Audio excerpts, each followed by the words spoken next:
ನಮಸ್ಕಾರ. ಪ್ರಣವಂ ಭಕ್ತಿ ಟಿವಿಗೆ ತಮ್ಮೆಲ್ಲರಿಗೂ ಆದರದ ಸುಸ್ವಾಗತ.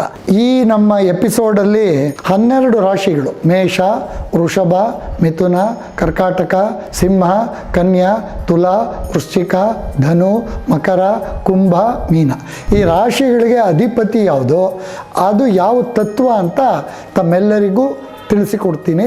ತಾವೆಲ್ಲರೂ ದಯವಿಟ್ಟು ಗಮನ ಇಟ್ಟು ಕೇಳಿ. ಮೊದಲನೇದಾಗಿ ಮೇಷರಾಶಿ. ಮೇಷರಾಶಿಗೆ ಅಧಿಪತಿ ಕುಜ ಅಂದರೆ ಮಂಗಳ, ಇದು ಅಗ್ನಿ ತತ್ವ ಆಗುತ್ತೆ. ವೃಷಭ ರಾಶಿಗೆ ಅಧಿಪತಿ ಶುಕ್ರ, ಆಮೇಲೆ ಅದು ತತ್ವ ಭೂತತ್ವ. ಮಿಥುನ ರಾಶಿಗೆ ಅಧಿಪತಿ ಬುಧ, ಇದು ವಾಯುತತ್ವ. ಕರ್ಕಾಟಕ ರಾಶಿಗೆ ಅಧಿಪತಿ ಚಂದ್ರ, ಇದು ಜಲತತ್ವ. ಆಮೇಲೆ ಸಿಂಹ ರಾಶಿಗೆ ಅಧಿಪತಿ ರವಿ, ಇದು ಅಗ್ನಿತತ್ವ. ಕನ್ಯಾ ರಾಶಿಗೆ ಅಧಿಪತಿ ಬುಧ, ಭೂತತ್ವ. ತುಲಾ ರಾಶಿಗೆ ಅಧಿಪತಿ ಶುಕ್ರ, ಇದು ವಾಯುತತ್ವ. ವೃಶ್ಚಿಕ ರಾಶಿಗೆ ಅಧಿಪತಿ ಕುಜ ಅಂದರೆ ಮಂಗಳ, ಇದು ಜಲತತ್ವ. ಧನುರ್ ರಾಶಿಗೆ ಅಧಿಪತಿ ಗುರು, ಅಗ್ನಿತತ್ವ. ಮಕರ ರಾಶಿಗೆ ಅಧಿಪತಿ ಶನಿ, ಭೂತತ್ವ. ಕುಂಭ ರಾಶಿಗೂ ಅಧಿಪತಿ ಶನಿ, ಆದರೆ ಅದು ವಾಯುತತ್ವ. ಮೀನ ರಾಶಿಗೆ ಅಧಿಪತಿ ಗುರು, ಜಲತತ್ವ.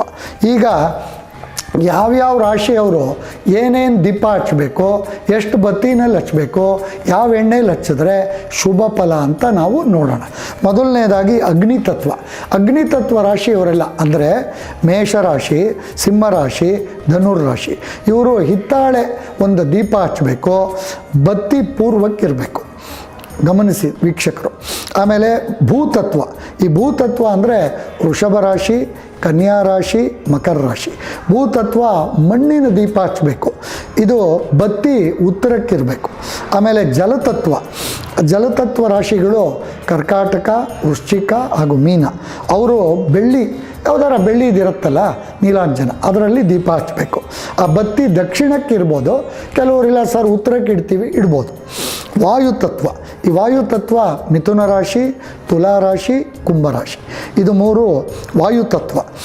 ಇದು ಪಂಚಲೋಹದ ದೀಪ ಹಚ್ಚಬೇಕು. ಯಾವುದೋ ಈ ವಾಯುತತ್ವದವರು ಪೂರ್ವಕ್ಕೆ ಇಡಬೇಕು. ದಯವಿಟ್ಟು ವೀಕ್ಷಕರು ಗಮನಿಸಿ, ಬತ್ತಿಗಳು 2 ಅಥವಾ 4 ಇರಬೇಕು. 1 ಬತ್ತಿ 3 ಬತ್ತಿ ಹಚ್ಚಬಾರ್ದು, ಕೂಡ್ದು. ಆಮೇಲೆ ತುಪ್ಪದ ದೀಪ ಹಚ್ಚಿದ್ರೆ ಏನು ಕೇಳ್ತಾರೆ ಕೆಲವರು. ಸ್ವಾಮಿ ನೀವೇನೋ ಹೇಳಿದ್ರಿ ರಾಶಿಗಳು, ಆಮೇಲೆ ಎಲ್ಲ ತತ್ವಗಳು ಹೇಳಿದ್ರಿ, ಎಷ್ಟು ಬತ್ತಿ ಹಚ್ಚಬೇಕು, ಯಾವ ದಿಕ್ಕಿಗೆ ಹಚ್ಚಬೇಕು ಅಂತ ಹೇಳಿದ್ರಿ, ಭಾಳ ಸಂತೋಷ. ಯಾವ ದೀಪ ಅಂದರೆ ಹಚ್ಚಿದ್ರೆ, ಈಗ ತುಪ್ಪದಲ್ಲಿ ಹಚ್ಚಿದ್ರೇನೋ, ಕಡಲೆಕಾಯಿ ಎಣ್ಣೆ ಹಚ್ಚಿದ್ರೇನೋ ಅದು ಹೇಳಿ ಅಂತ ಕೆಲವು ಪ್ರಶ್ನೆ ಉದ್ಭವ ಆಗುತ್ತೆ. ಅದಕ್ಕೆ ಹೇಳ್ತೀನಿ ಕೇಳಿ. ಈಗ ತುಪ್ಪದಲ್ಲಿ ದೀಪ ಹಚ್ಚಿದ್ರೆ ಪುತ್ರ ಭಾಗ್ಯ, ಆರೋಗ್ಯ, ಸಮೃದ್ಧಿ, ಆರೋಗ್ಯವನ್ನು ಕೊಡುತ್ತೆ.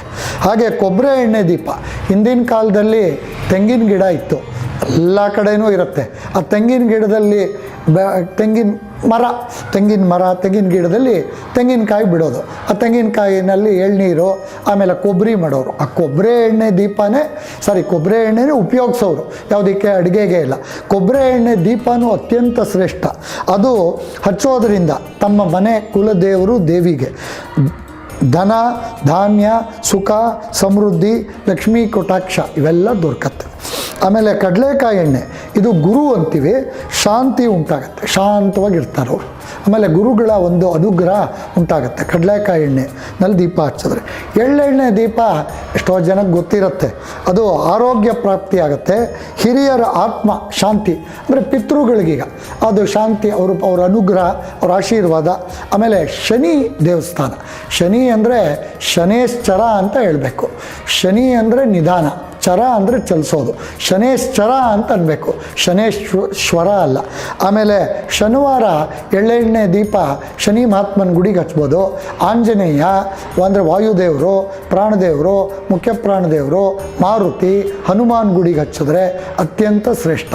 ತಮ್ಮೆಲ್ಲರಿಗೂ ಯಾವ ರಾಶಿಗೆ ಏನು ಅಧಿಪತಿ, ಯಾವ ತತ್ವ, ಯಾವ ದೀಪದಿಂದ ದೀಪ ಹಚ್ಚಿದ್ರೆ ತಮಗೆ ಶುಭ ಆಗತ್ತೆ ಅಂತ ನಾನು ತಿಳಿಸಿಕೊಟ್ಟಿದ್ದೇನೆ.